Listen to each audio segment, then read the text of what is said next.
Hello friends, स्वागत है आपका सभी का हमारे इस चैनल पर।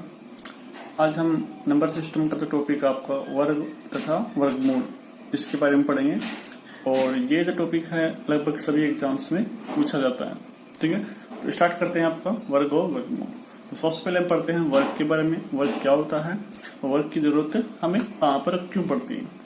तो हमें वर्ग की जो एक्सप्लेनेशन है, ठीक है, उसको जानने के लिए सबसे पहले हम एक क्वेश्चन को सोल्व करते हैं कि आखिर वर्ग की जरूरत हमें कहाँ पर होगी। ठीक है, तो देखते हैं क्वेश्चन, हम देखते हैं पहले। तो क्वेश्चन क्या हमारा, तो क्वेश्चन है उस वर्ग का क्षेत्रफल। यहाँ पर वर्ग क्या है, कोई समतलाकृति है। ठीक है, तो उस वर्ग का क्षेत्रफल ज्ञात कीजिए। उस वर्ग का क्षेत्रफल ज्ञात कीजिए जिसकी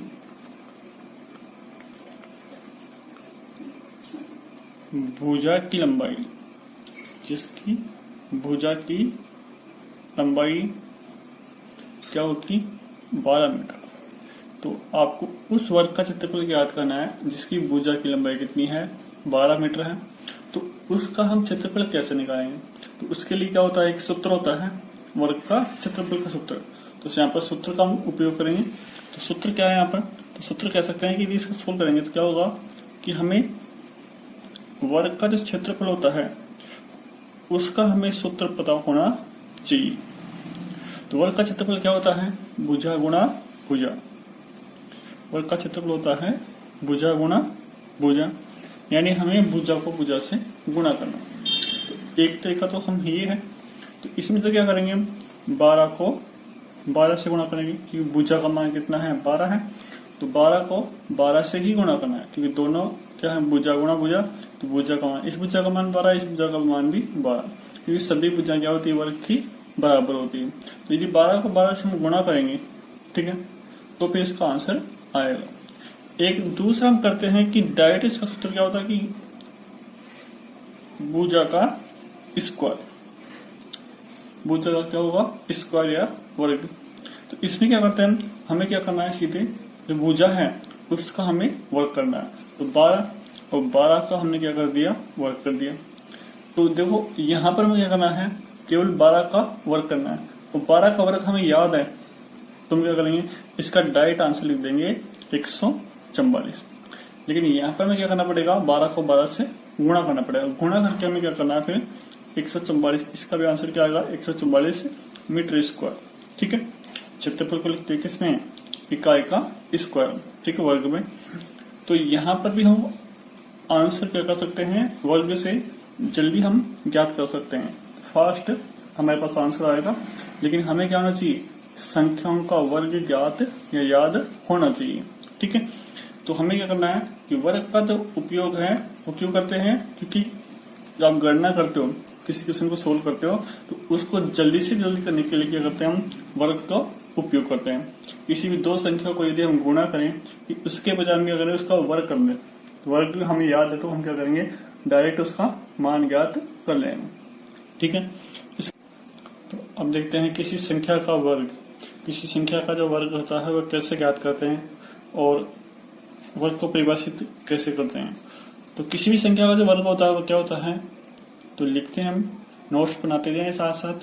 ठीक है, तो किसी भी संख्या का जो वर्ग होता है, तो किसी भी संख्या का जो वर्ग है, संख्या का वर्ग क्या होगा, उस संख्या को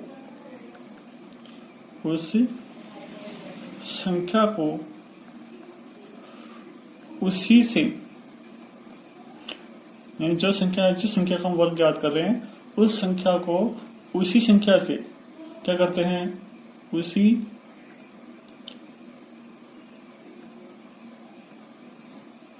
संख्या से गुणा करने पर, उसी संख्या से गुणा करने पर प्राप्त होता है। यानी किसी भी संख्या का जो वर्ग होता है क्या होता है, उस किसी संख्या का यदि वर्ग हमें ज्ञात करना है तो क्या करेंगे हम, उस संख्या को उसी से गुणा करना है, उस संख्या को उसी से गुणा करना है। जैसे फॉर एग्जाम्पल कि हमें ज्ञात करना है 2 का स्क्वायर, यानी 2 का वर्ग ज्ञात करना है। तो 2 का वर्ग कैसे ज्ञात करेंगे? हमें इस 2 को क्या करना है, इस 2 से ही गुणा करना है। तो जब 2 को 2 से ही गुणा कर दिया तो हमारे पास इसका क्या आ जाएगा, 2 दूनी 4, तो 4 क्या हो जाएगा, इसका वर्ग। ठीक है, तुम कह सकते हैं कि 2 का स्क्वायर कितना होगा, 4 होगा। इंग्लिश में बोलते हैं स्क्वायर, ठीक है, और हिंदी में बोलते हैं वर्ग। अब देखते हैं कि पूर्ण वर्ग संख्याएं क्या होती है। पूर्ण वर्ग संख्याएं क्या होती है, तो सबसे पहले हम जानेंगे कि पूर्ण वर्ग संख्याएं क्या होती है। पूर्ण वर्ग संख्याएं, तो हम कह सकते हैं कि वर्ग ज्ञात करने का मेथड क्या है कि उस संख्या को उसी से गुणा करते हैं। जैसे हम कुछ संख्याओं का वर्ग ज्ञात करते हैं, जैसे हम कहते हैं कि 1 का स्क्वायर, 2 का स्क्वायर, 3 का स्क्वायर, 4 का स्क्वायर, 5 का स्क्वायर। ऐसे हम किसी भी संख्या का वर्ग ज्ञात करते हैं, स्क्वायर लगाकर हम वर्ग ज्ञात कर सकते हैं। तो 1 का वर्ग कितना होगा, तो 1 को 1 से गुणा करेंगे तो 1। 2 का वर्ग कितना होगा, 2 का वर्ग हमने ज्ञात कर लिया, कितना हुआ, 4। 3 का वर्ग कितना होगा, 3 का वर्ग, तो 3 का वर्ग कितना होगा, 3 को 3 से गुणा करेंगे तो 9। 4 का वर्ग कितना होगा, 4 को 4 से गुणा करेंगे तो 16। 5 का वर्ग कितना होगा, 5 को 5 से गुणा करेंगे तो 25। यानी ये जो वर्ग करने पर जो संख्याएं आई है 1, 4, 9, 16, 25, ऐसे में क्या करेंगे, आगे जब वर्ग करेंगे तो आगे भी क्या आएगी, ये वर्ग करने पर संख्याएं आएगी। यानी किसी संख्या का वर्ग करने पर जो भी संख्या आती है, तो ये जो संख्या आई है वो क्या होगा, पूर्ण वर्ग संख्याएं कहलाती है। तो यहाँ पर हम कह सकते हैं कि संख्याएं कौन कौन सी, 1, 4, 9, 16, 25, 36, 49, 64, 81, 100। इन आगे हम क्या करेंगे, आदि संख्याएं,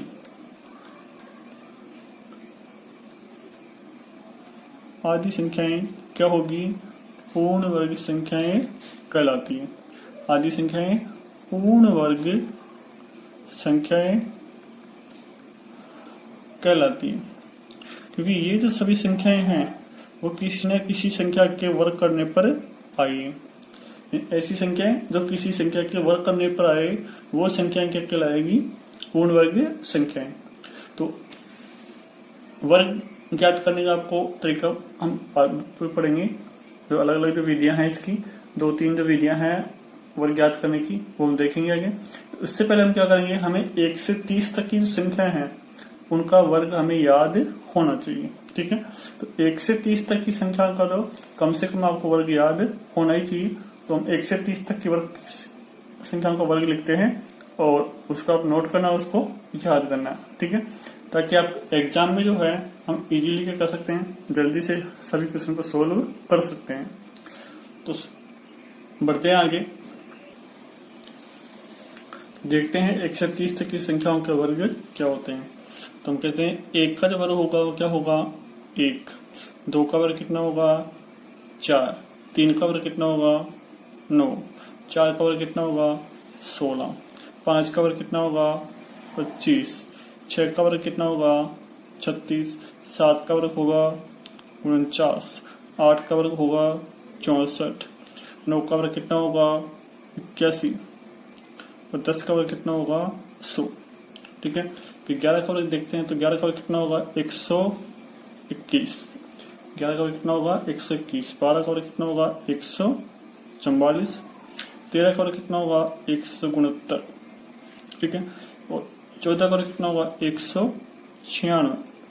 तो 13 का वर्ग और 14 का वर्ग देखो, 13 का वर्ग में क्या आएगा, 169, और 14 का वर्ग में क्या आएगा, 196। यानी पहले 69 आएगा, फिर 14 का वर्ग में क्या आ जाएगा, 196। यानी यहाँ पर क्या हो जाएगा, थोड़ा उल्टा हो जाएगा। ठीक है, क्रम चेंज हो जाएगा। 15 का वर्ग कितना होगा, 15 का वर्ग होगा 225। ठीक है, 16 का वर्ग कितना होगा, 16 का वर्ग होगा 256। 17 का वर्ग कितना होगा, 289। ठीक है, 18 का वर्ग होगा 324। और 19 का वर्ग होगा 361 और 20 का वर्ग होगा 400। ठीक है, यहाँ तक सही। यहाँ तक तो आप इजीली याद कर सकते हैं। परेशानी आती है आपको यहाँ पर, इनमें याद करने में सबसे ज्यादा डिफिकल्टी होती है। तो इसके लिए हम क्या करते हैं, इजी मेथड यूज करते हैं।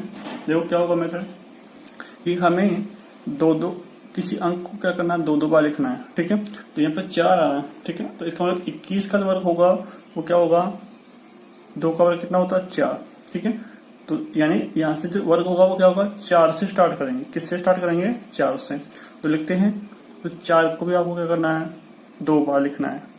4 को क्या करना है, 2 बार। 5 भी क्या आएगा आपका, 2 बार आएगा। ठीक है, 6 भी क्या आएगा आपका, 2 बार। और 7 को क्या करना, आपको 2 बार लिखना है। और 8 आपको क्या करना है, 1 बार लिखना है, क्योंकि तो 30 का वर्ग होता है तो 3 का वर्ग कितना होता है, 9। तो यहाँ पे हम कह सकते हैं कि 9 आएगा। और 30 का वर्ग कितना होता है, 900 होता है। ठीक है, तो अब देखो 21 का जो वर्ग होता है वो होता है 441। कितना होगा, 441। 22 का जो वर्ग होगा वो कितना होगा, 484। कितना होगा, 484।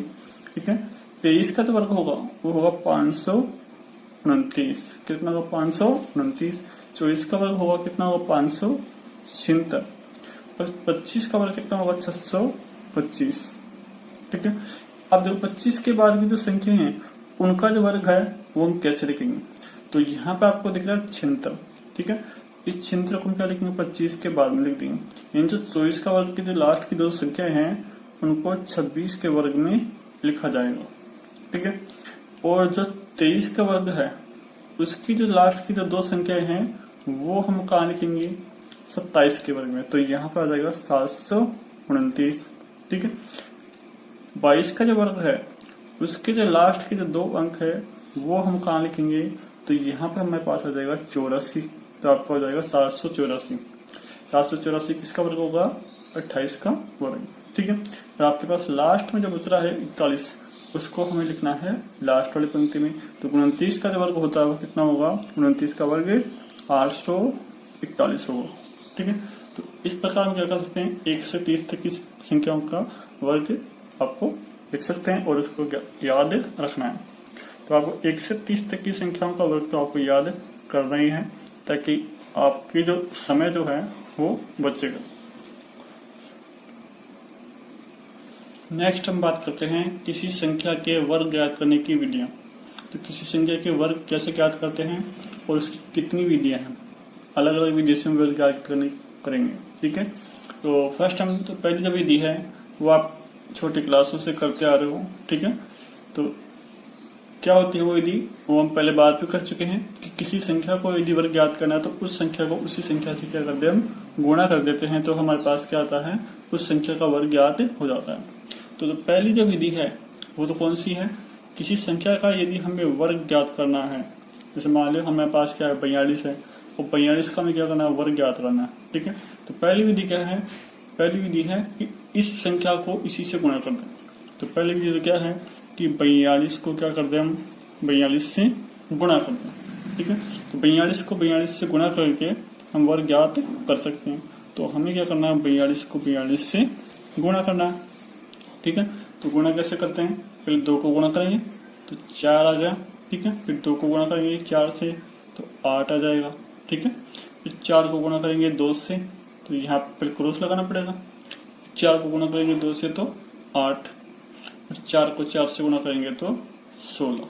ठीक है, अब इनको क्या करते हैं, जोड़ लेते हैं। तुम्हारे पास कितना आएगा, 4 8 8 16, 16 का 6 आ गया, और यहाँ पे कितना हो जाएगा, 16 और 1 17। ठीक है, तो आपके पास कितना आ गया, वो कह सकते हैं गुणा करने पर जो वर्ग आया वो कितना आया, 17 64। ठीक है, तो 42 का वर्ग कितना हो गया, 17 64।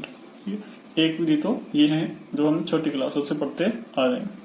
दूसरी विधि क्या है, दूसरी विधि है वो है, देखो क्या है, तो हम कहते हैं कि जैसे किसी संख्या का 42 है और 42 का हमें क्या करना है, वर्ग ज्ञात करना है।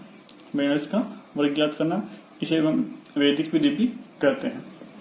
तो इसमें क्या करते हैं कि आपके पास जितने नंबर आपको दे रखे हैं तो पहले तुम क्या करेंगे, जो पहला नंबर है आपको फर्स्ट नंबर, ठीक है, तो इकाई का जो अंक है पहले उसका आप क्या करोगे, वर्क कर दोगे। तुमने कर दिया, इस 2 का वर्क कर दिया, ठीक है, इधर। फिर आपके पास जो बच गया, ठीक है, उसका वर्क कर दोगे इधर। तो हमारे पास जो भी संख्याएं हैं, ठीक है, तो यहाँ पे हमारे पास 4 है और 4 का हम वर्क कर देंगे इधर। अब हमें बीच में क्या करना, बीच में हमें इन तीनों संख्याओं को गुणा करना, तीनों संख्याओं को क्या करना है, गुणा करना है, ठीक है। तो बीच में हमने क्या कर दिया, इन तीनों संख्याओं को गुणा कर दिया। तो 4 गुणा 2 गुणा और ये स्क्वायर का 2, ठीक है। तो इन तीनों संख्याओं को हम क्या कर देंगे, गुणा कर देंगे, तो हमारे पास बीच में संख्या आएगी। तो अब वर्ग करते हैं, 2 का वर्ग कितना होगा हमारे पास, 2 का वर्ग हो जाएगा 4, ठीक है। 2 का वर्ग कितना हो गया, 4, याद होना चाहिए हमें। और इसको जब गुणा करते हैं तो 4 को 2 से गुणा करेंगे 8, और जो भी 8 आया है उस 8 को फिर से 2 से गुणा करेंगे तो कितना आ गया, 8 दूनी 16। तो यहाँ पर आपके पास कितना आ गया, 16 आ गया। फिर इसके बाद में इस 4 का वर्ग कितना होगा, तो इस 4 का वर्ग कितना होगा, 4 चौक 16, इसका वर्ग कितना हो गया, 16 हो गया, ठीक है। अब इसको हमें लिखना कैसे है, तो इसको लिखने का तरीका क्या है कि पहला यदि एक अंक आता है तो हमें उसको ऐसे की ऐसे लिखना है, ठीक है। तो यहाँ पर क्या आ गया, 4 का 4 आ गया। फिर यहाँ पर हमारे पास 6 है, तो किसी भी यदि ये क्या है ग्रुप है बीच वाला, तो इसमें जो पहला अंक है वो तो आपको क्या करना है, यहाँ पर लिखना है। और यदि आपके पास 2 अंक आ जाते हैं तो इसका जो दूसरा अंक है वो हम क्या करेंगे, ये जो 1 बच रहा है यहाँ पर, इस 1 को क्या करेंगे, आगे की संख्या में जोड़ देंगे, आगे की संख्या में क्या करेंगे, जोड़ देंगे। तो 16 और ये कितना हो जाएगा हमारे पास, 17। तो हम कह सकते हैं कि ये आपके पास आंसर कितना आ गया, 1764। सभी वीडियो से आंसर क्या आएगा, सेम आएगा, क्योंकि वर्ग क्या होगा, सभी का एक ही होगा। इसके बाद में तीसरी विधि है आपकी। तीसरी विधि क्या है, वज्र गुणन विधि भी हम कहते हैं इसको। तो वज्र गुणन विधि या फिर डायरेक्ट हम क्या करते हैं, डायरेक्ट गुणा करके ज्ञात करते हैं। तो देखो कैसे करते हैं कि हमें जैसे 42 का हमें क्या करना है, वर्ग ज्ञात करना है। तो इसको लिखेंगे कैसे, इसको लिखेंगे हम 42 और 42। तो 42 को क्या करते हैं, वर्ग ज्ञात करना है, तो 42 को क्या करेंगे, 2 बार हम लिख देंगे, ठीक है। 2 बार लिखने के बाद में क्या करना है आपको, पहले हमें इन दोनों संख्याओं इकाई के अंकों को गुणा करना। तो 2 को 2 से गुणा करेंगे तो 4 आ गया, यानी डायरेक्ट गुणा है। तो 2 को 2 से गुणा कर दिया, 4 आ गया, ठीक है। फिर हम क्या करना है कि वज्र गुणा करना है। तो वज्र गुणा कैसे करेंगे कि दूसरी संख्या को पहली संख्या से गुणा करना है और इस दूसरी संख्या को भी क्या करना है, पहली संख्या से गुणा करना है और दोनों को गुणा करके क्या करना है, जोड़ना।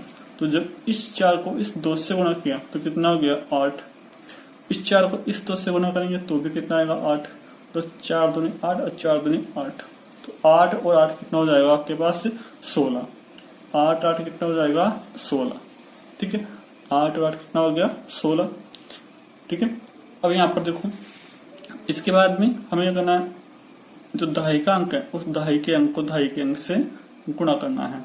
इकाई के अंक को गुणा कर दिया सबसे पहले, फिर हमने वज्र गुणा कर दिया, यानी क्रॉस मल्टीप्लिकेशन कहते हैं इसको, क्रॉस मल्टीप्लिकेशन कर दिया हमने। इस 4 को इस 2 से, इस 4 को इस 2 से गुणा कर दिया। तो जब गुणा करके क्या करना है, जोड़ना है, ठीक है। फिर इसके बाद में इस 4 को इस 4 से गुणा करेंगे तो कितना आएगा, 4 को 4 से गुणा करेंगे तो भी कितना आएगा, 16, ठीक है। अब यहाँ पर क्या करेंगे, यहाँ पर 4 का 4 आ रहा था, यहाँ पर 6 आ जाएगा और ये जो एक जो हासिल है वो क्या हो जाएगी, आगे जुड़ जाएगी। तो 16 और 1 कितना हो जाएगा, 17, ठीक है। ये जो एक जो है वो क्या हो गया, आपकी हासिल बच रही है जो कांट ली जाएगी, आगे संख्या में जुड़ जाएगी। तो आपके पास आंसर कितना आ जाएगा, 1764। तो सबसे इसमें तो सबसे अच्छी विधि है, डायरेक्ट जो विधि है वो क्या होगी, दूसरी विधि होगी, क्योंकि इसमें तो गुणा करेंगे तो भी आपको टाइम लगेगा, ठीक है। इसमें भी क्या लगेगा, आपको टाइम लगेगा, लेकिन इसको क्या करते हैं आप, एक ही जितनी बार प्रैक्टिस करोगे तो जितनी आप प्रैक्टिस करोगे उतनी आपको क्या होगा, वर्ग जल्दी से ज्ञात हो जाएगा, ठीक है। एक दो क्वेश्चन की प्रैक्टिस करते हैं, जैसे हमारे पास क्या है, 27 है और 27 का हमें क्या करना है, वर्ग ज्ञात करना है, ठीक है। किस विधि से, दूसरी विधि से।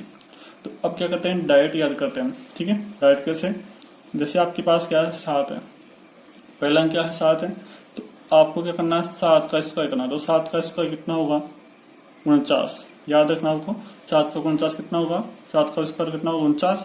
49 का क्या आएगा 9। हासिल कितनी आ जाएगी 4। हासिल कितनी आ जाएगी 4। ठीक है, हासिल कितनी आ जाएगी 4। अब देखो, अब इनको गुणा करते हैं, सबको गुणा करेंगे तो 2 दूनी 4 और 4 को गुणा कर देंगे 7 से। ये ऐसे कर लो, 7 को गुणा कर दिया 2 से, 7 दूनी 14 और 14 को गुणा कर देंगे 2 से, तो 14 दूनी 28। अब 28 में क्या करना है, ये हासिल जोड़नी है। 28 और 4 कितना हो जाएगा 32। कितना हो जाएगा 32।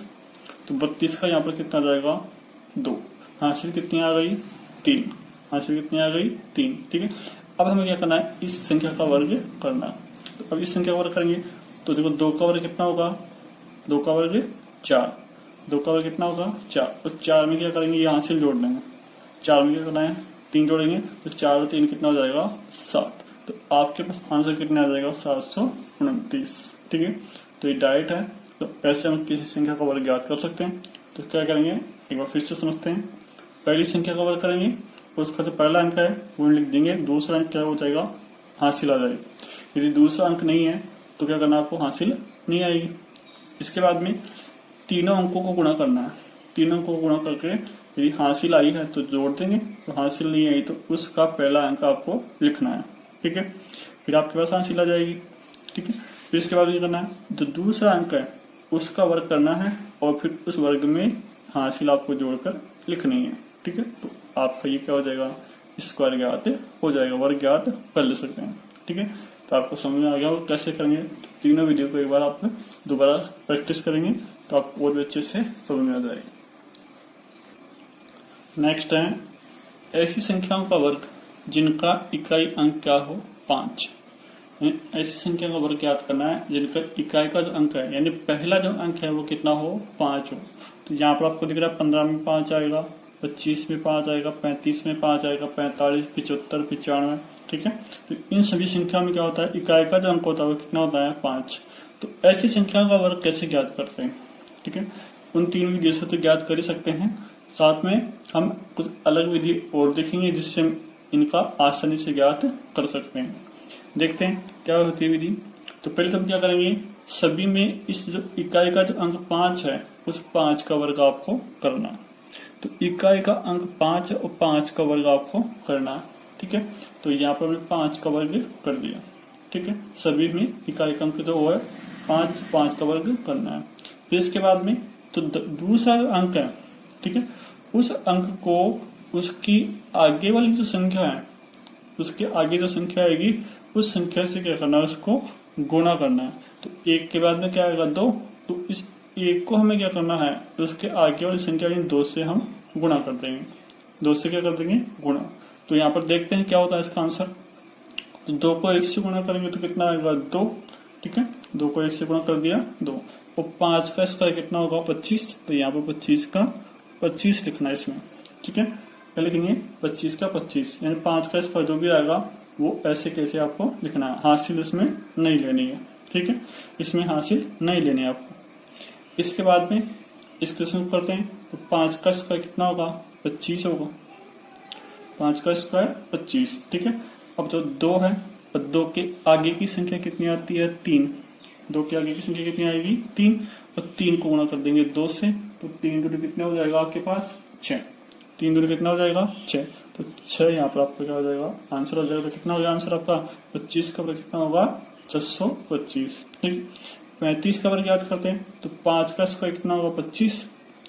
5 का वर्ग कितना होगा 25। और 3 के बाद में क्या आता है 3 के बाद में आता है 4। और 4 को गुणा कर देंगे किससे 3 से। तो 4 से कितना हो जाएगा 12। तो यानी कह सकते हैं 35 का जो वर्ग होगा वो कितना होगा 1225। ऐसे हम किसी और संख्या का वर्ग याद करना चाहिए। ठीक है, जैसे हम लेते हैं 85 का वर्ग। तो 85 का वर्ग हमें ज्ञात करना है। तो कैसे ज्ञात करेंगे, 5 का वर्ग कितना हो गया 25। ठीक है, पहली संख्या का वर्ग। फिर हमें क्या करना है दूसरी जो संख्या है उसको गुणा करना है उसके आगे वाली संख्या से। तो 8 क्या आता है 9। 8 क्या आएगा 9, और 9 को गुणा करेंगे 8 से। तो 9 अंटे कितना हो गया 72। कितना हो जाएगा 72। तो आपके पास आंसर कितना हो जाएगा 7225। तो इस प्रकार हम क्या करेंगे, इकाई के अंक 5 वाली संख्याओं का वर्ग ज्ञात कर सकते हैं। ठीक है। अब नेक्स्ट है वर्ग संख्याओं के गुणधर्म, यानी किसी संख्या का हम वर्ग करते हैं या स्क्वायर करते हैं तो उन संख्याओं के जो वर्ग पूर्ण वर्ग संख्या आती है या उन संख्या का वर्ग करने से स्क्वायर करने से जो पूर्ण वर्ग संख्या आती है तो उन संख्याओं के गुण जो होते हैं वो क्या क्या गुण होते हैं, जो प्रॉपर्टी है वो क्या क्या होगी उनकी, वो हम देखते हैं यहाँ पे। तो पहली जो प्रॉपर्टी है वो क्या है, तो पहली प्रॉपर्टी को समझने के लिए हम क्या करेंगे, 1 से 10 तक के स्क्वायर लेते हैं। पहले 1 से 10 तक के स्क्वायर लेते हैं। तो आपको पता है कि 1 से 10 तक के जो स्क्वायर है तो यहाँ पे लिखते हैं हम 1 का स्क्वायर कितना होगा 1, 2 का स्क्वायर 4, 3 का स्क्वायर 9, 4 का स्क्वायर कितना होगा 16, 5 का स्क्वायर कितना होगा 25, 6 का स्क्वायर।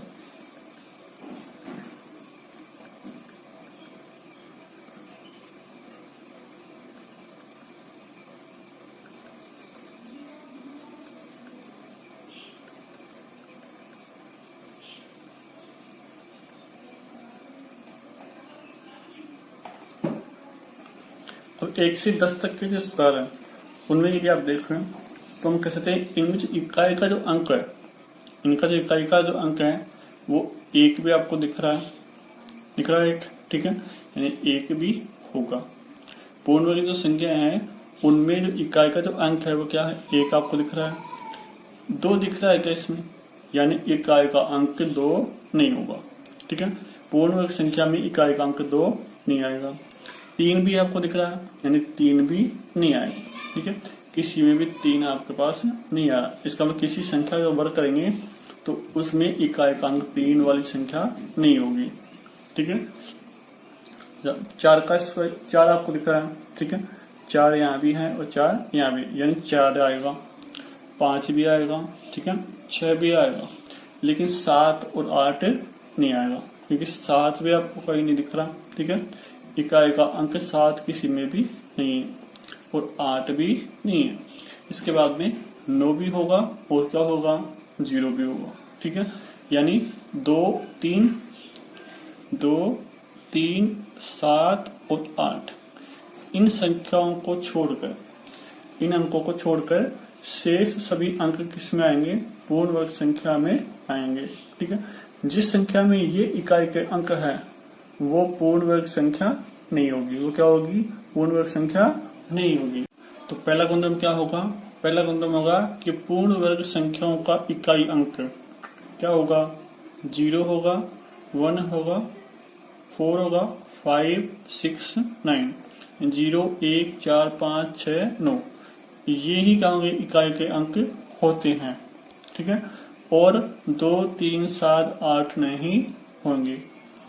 तो कह सकते हैं कि कोई भी जो पूर्ण संख्या है, पूर्ण वर्ग संख्या है, उस पूर्ण वर्ग संख्या में 2, 3, 7, 8 कभी भी नहीं आएंगे। ठीक है, कौन कौन से अंक आएंगे, 0, 1, 4, 5, 6, 9। ये कहाँ पर आएंगे, ओनली इकाई के अंक पर, यानी पहला जो अंक होगा वहां पर ये अंक आएंगे, ये नहीं आएंगे। बाकी के अंक जो हैं वो कुछ भी हो सकते हैं, लेकिन पहला जो अंक आएगा इकाई का अंक वो क्या होगा, या तो 0 होगा, 1 होगा, या 4 होगा, या 5 होगा, 6 होगा, या फिर 9 होगा। 2, 3, 7, 8 में से कोई भी इकाई का अंक नहीं आएगा। ठीक है, इसके बाद में देखते हैं दूसरा गुणधर्म। दूसरा गुणधर्म समझते हैं। तो दूसरा गुणधर्म क्या है, जब हम किसी 0 वाली संख्या का क्या करते हैं, वर्ग करते हैं, 0 वाली संख्या का स्क्वायर करते हैं तो उसका जो पूर्ण वर्ग संख्या बनती है उस पूर्ण वर्ग संख्या में हमेशा जो 0 जो होते हैं वो क्या आते हैं, डबल हो जाते हैं। क्या हो जाते हैं, डबल। ठीक है, यानी दुगने हो जाएंगे। और जब दुगने हो जाते हैं तो वो क्या बन जाते हैं, सम संख्या में आते हैं। किस में आते हैं, सम संख्या में।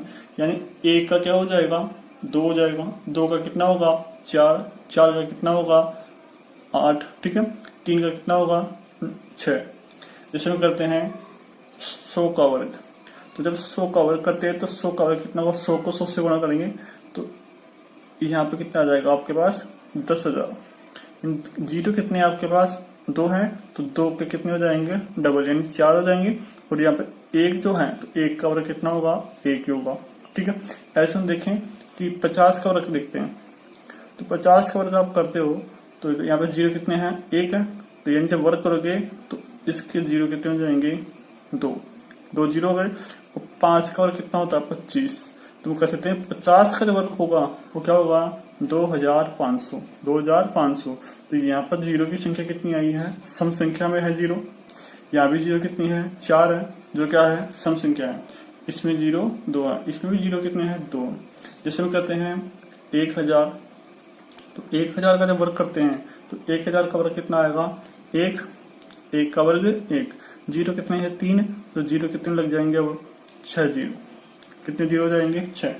और जो 6 जो है वो क्या है, सम संख्या है, सम संख्या है, सम संख्या, यानी किसी 0 वाले जो अंक संख्या है उसको यदि वर्ग करते हैं तो जो पूर्ण वर्ग संख्या में जो 0 होते हैं वो कैसे होते हैं, सम संख्या में होते हैं। तो गुणधर्म लिखना चाहिए तो कैसे लिखेंगे, तो इसका सेकंड गुणधर्म हो जाएगा कि पूर्ण वर्ग संख्याओं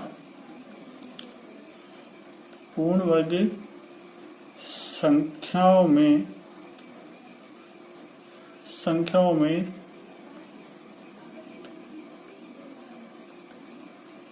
अंत में, यानी इकाई की तरफ शून्यों की संख्या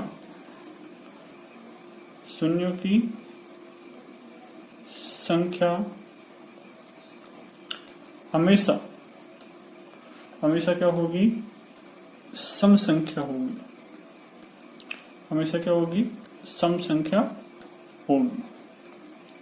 तो जब किसी भी संख्या का जब वर्ग करते हैं और उसका इकाई का अंक 0 है, ठीक है, तो उसकी जो पूर्ण वर्ग संख्या बनेगी तो पूर्ण वर्ग संख्या में जो 0 जो है वो क्या होंगे, सम संख्या में होंगे, यानी 2 होंगे या 4 होंगे या 6 होंगे या 8 होंगे, 10 होंगे। ठीक है, तो ऐसी संख्याएं जिनमें पूर्ण जो 0 जो है सम संख्या में आते हैं वो संख्या क्या होगी, पूर्ण वर्ग संख्या होगी। नेक्स्ट गुणधर्म है आपका तीसरा गुणधर्म क्या है, 2 क्रमागत संख्याओं के वर्गों के बीच प्राकृत संख्याएं। ठीक है, तो यहाँ पर देखेंगे 2 क्रमागत संख्याओं का मतलब क्या है। 2 क्रमागत संख्या का मतलब एक के बाद में दूसरी संख्या है, जस्ट उसके पास वाली संख्या। ठीक है, जैसे 2 है तो 2 की क्रमागत संख्या क्या होगी, 3, तो 2 और 3 क्या है, क्रमागत संख्याएं हैं। जैसे 5 और 6, तो 5 और 6 क्या है, क्रमागत संख्याएं हैं। ठीक है, क्योंकि 5 के बाद में आता है 6, तो 5 और 6 के बीच में कोई संख्या नहीं आती है। ठीक है, तो 5 और 6 क्या है, क्रमागत संख्या है। इन 2 संख्याएं जो एक के बाद में दूसरी आई वो क्या कहलाएगी, क्रमागत संख्याएं। यदि उनका जो वर्ग करते हैं तो उनके वर्ग करने पर जो पूर्ण वर्ग संख्या होती है, ठीक है, उनका वर्ग करने पर क्या आएगी, पूर्ण वर्ग संख्या। और पूर्ण वर्ग संख्या के बीच में जो प्राकृत संख्या होती है वो कितनी होगी, प्राकृत संख्याएं कितनी होगी, उनका मान हमें बताना है। कैसे ज्ञात करेंगे, ठीक है, तो इसके लिए पहले प्राकृत संख्या क्या होती है। प्राकृत संख्या क्या होती है, मेरे पास प्राकृत संख्या होती है जो हम गिनती पढ़ते आ रहे हैं, 1 से जो स्टार्ट करते हैं और आगे तक जहां तक भी हम बोलना चाहिए गिनती, ठीक है, तो वो सभी संख्या क्या होगी, प्राकृत संख्याएं होगी। तो जैसे उदाहरण लेते हैं, जैसे हमारे पास क्या है, पहली संख्या 2 है, दूसरी संख्या 3 है। पहली संख्या 2 है, दूसरी संख्या 3 है, दोनों क्या क्रमागत संख्या होगी, 2 के बाद में 3 आता। तो पहली संख्या का वर्ग कर दिया और दूसरी संख्या का वर्ग कर दिया। तो पहली संख्या का वर्ग करेंगे तो 2 का वर्ग करेंगे तो हमारे पास कितना आएगा, 4 आएगा। और 3 का वर्ग करेंगे तो कितना आएगा, 9। तो आपको क्या पूछा है कि 4 और 9 के बीच में कितनी संख्याएं हैं, 4 और 9 के बीच में कितनी संख्याएं हैं वो आपको ज्ञात करना है। तो इसके लिए क्या करेंगे आप, यदि छोटी संख्या है, ठीक है, तो आप क्या कर सकते हो, गिन के भी ज्ञात कर सकते हो। 4 के बाद में 5, 6, 7 और 8, यानी इनके बीच में क्या है, 4 संख्याएं हैं। इनके बीच में 4 और 9 को छोड़कर जो बीच में संख्या बच गई वो कितनी है, 4। ठीक है, 5 है एक, तो 6 है, 7 है और 8 है। तो ये 4 संख्याएं क्या होगी, 2 का वर्ग और 3 के वर्ग के बीच में होगी। ठीक है, इसका क्या करना है, यदि बड़ी संख्या आ जाए, ठीक है, बड़ी संख्या आ जाए तो फिर उनके बीच में निकालने का तरीका क्या है। तो इसका जो सूत्र होता है वो क्या होता है कि जो आपके पास छोटी संख्या है, छोटी जो संख्या है आपके पास, दो क्रमांक संख्या है, उनमें से जो छोटी संख्या है उस छोटी संख्या का क्या कर दो आप, 2 से गुणा कर दो। तो छोटी संख्या क्या है, 2 है, और इसको क्या कर देते हैं हम, 2 से गुणा कर दो, यानी डबल कर दो। डबल कब होगा, जब उसको 2 से गुणा करेंगे। तो जैसे 2 से गुणा करेंगे हमारे पास आंसर कितना आएगा, 4। तो ये क्या होगी, इन दोनों के वर्ग के बीच में संख्या जो होगी वो ऐसे हम ज्ञात कर सकते हैं। जैसे कोई बड़ी संख्या लेते हैं, ठीक है, जैसे हमारे पास है पहली संख्या है 5 है, दूसरी संख्या कितनी है, 6।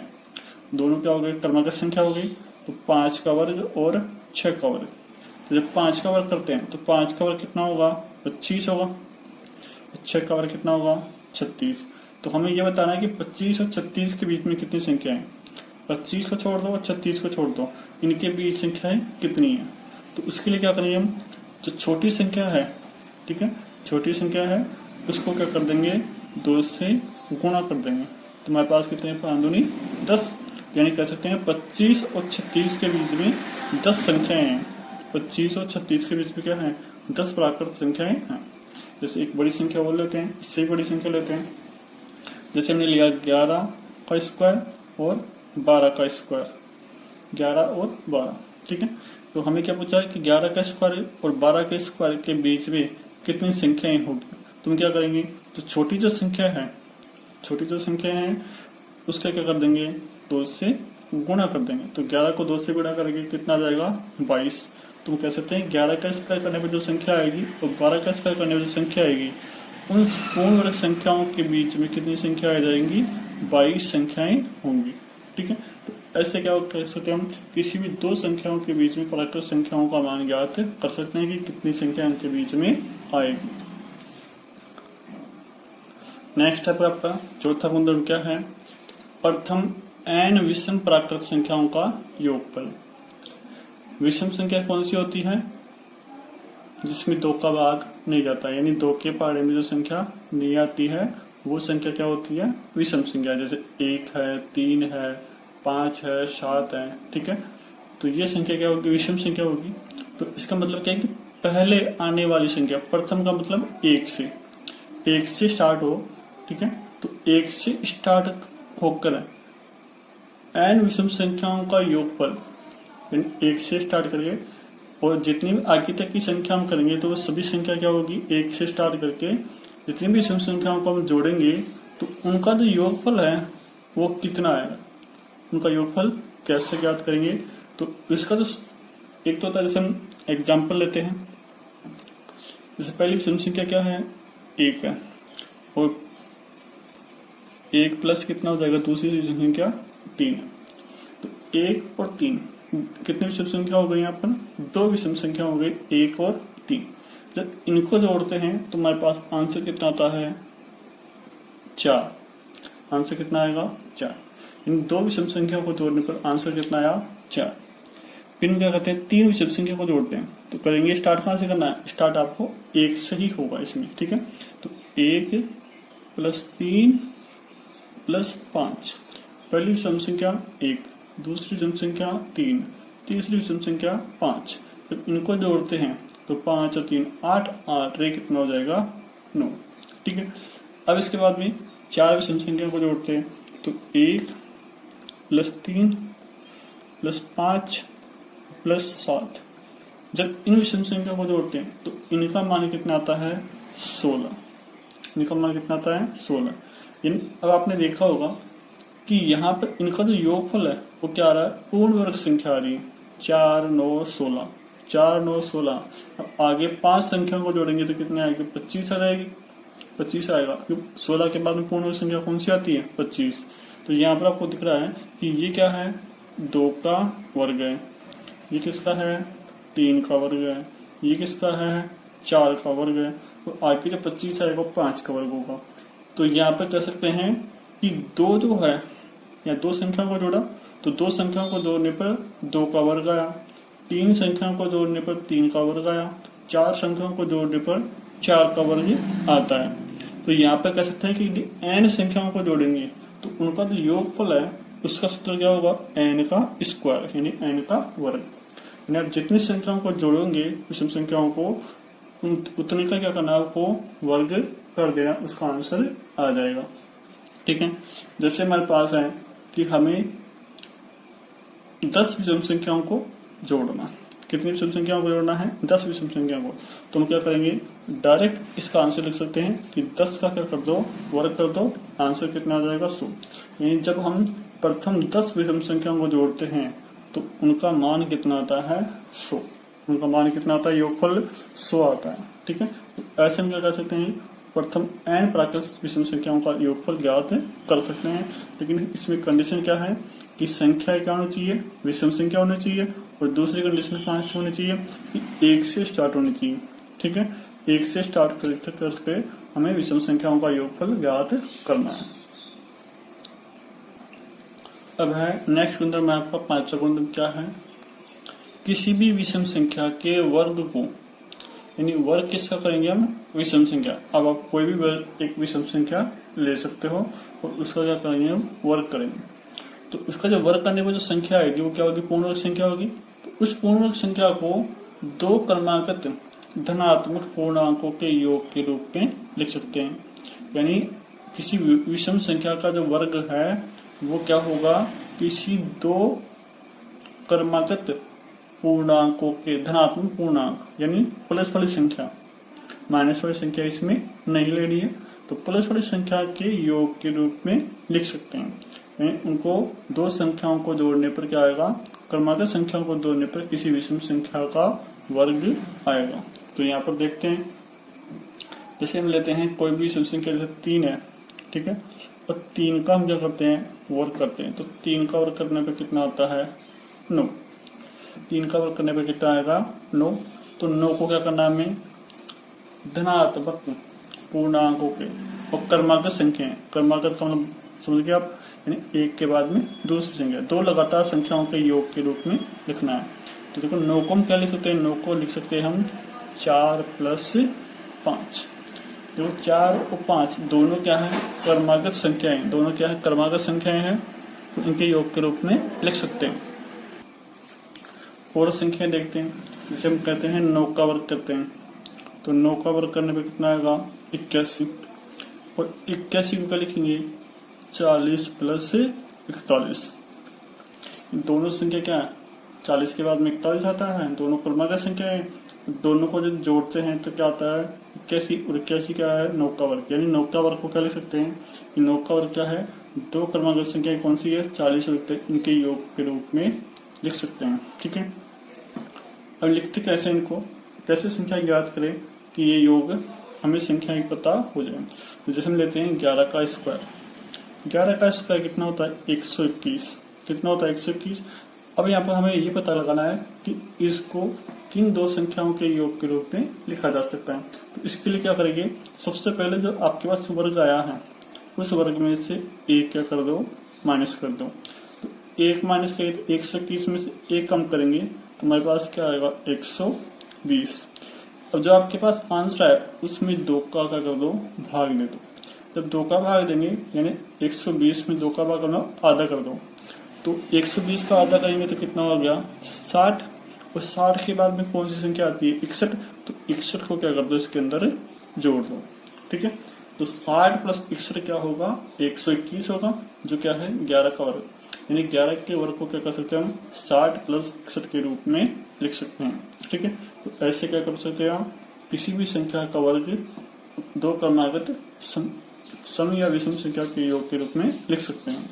तो एक संख्या सम होगी, दूसरी संख्या क्या होगी, इसमें विषम संख्या होगी। हमेशा क्या होगी, पहली संख्या सम होगी और दूसरी संख्या विषम होगी। लेकिन यहाँ पे याद रखना कि हमें जो वर्ग करना है वो किसका करना है, यहाँ पर जो वर्ग करेंगे वो विषम संख्या का वर्ग होगा। ठीक है, किसका होगा, विषम संख्या का वर्ग होगा। सम संख्या के वर्ग करने पर ऐसा हम योगफल नहीं लिख सकते। ठीक है, तो केवल किस में लिख सकते हैं, विषम संख्या के लिए ही लिखा जा सकता है।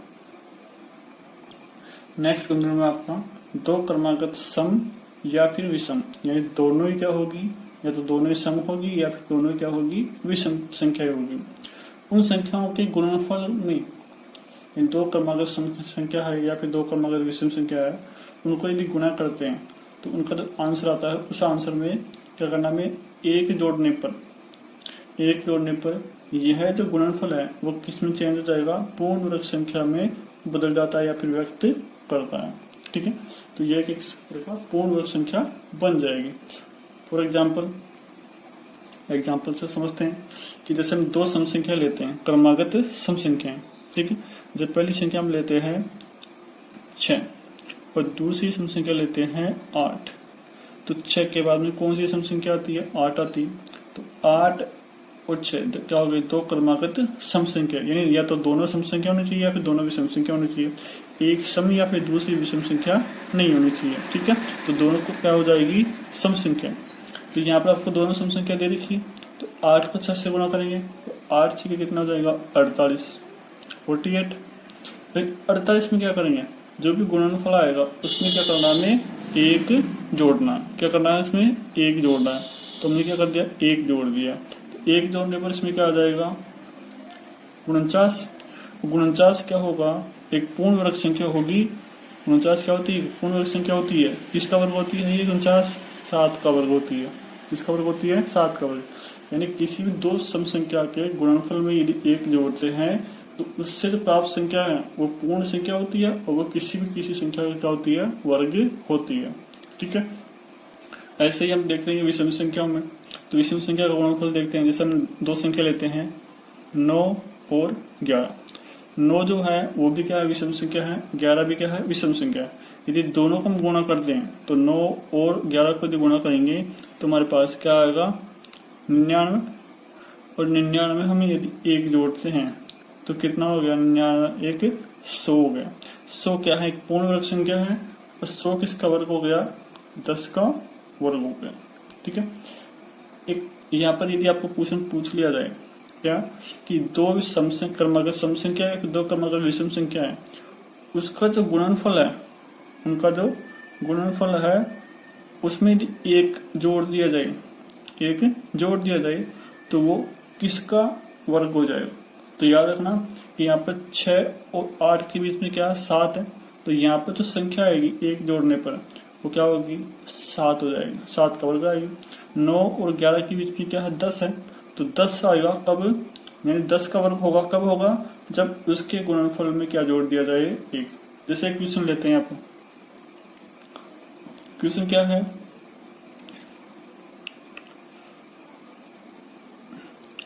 13 गुणा 15 प्लस 1। ये क्वेश्चन है कि 13 गुणा 15 प्लस 1 का मान क्या होगा। ठीक है, तो इसका मान क्या ज्ञात करेंगे, या तो हमें गुणा करना पड़ेगा, तो गुणा करेंगे तो हमें समय लगेगा। तो इसके लिए सीधा तरीका क्या है कि यहाँ पे क्या है, दो विषम संख्या है, क्रमागत विषम संख्या, उनका गुणनफल है और उसमें एक जोड़ा गया है, यानी दोनों जो विषम संख्या उनके बीच की संख्या क्या है, 14 आएगी। तो 14 का जो वर्ग होगा, 14 का वर्ग कितना हो जाएगा, 196। कितना हो जाएगा, 196।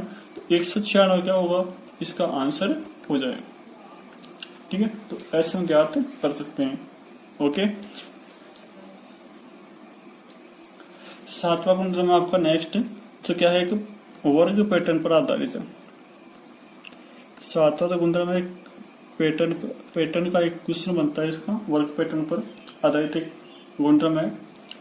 क्या है गुणधर्म, देखें, 1 का स्क्वायर प्लस 2 का स्क्वायर और प्लस 2 का स्क्वायर, इसका मान क्या होगा। ठीक है, फिर इसके बाद में 2 का स्क्वायर प्लस 3 का स्क्वायर और प्लस 6 का स्क्वायर, इसका मान क्या होगा। 4 का स्क्वायर प्लस 5 का स्क्वायर प्लस 20 का स्क्वायर, इसका मान क्या होगा। तो इसका पहले तो पैटर्न क्या है, पैटर्न यह है कि जो पहली जो दो संख्याएं हैं वो क्रमागत संख्या होगी, यानी 1 के बाद में 2 है, 2 के बाद में 3 है, 4 के बाद में 5 है। इन दोनों संख्या क्या होगी, लगातार आएगी।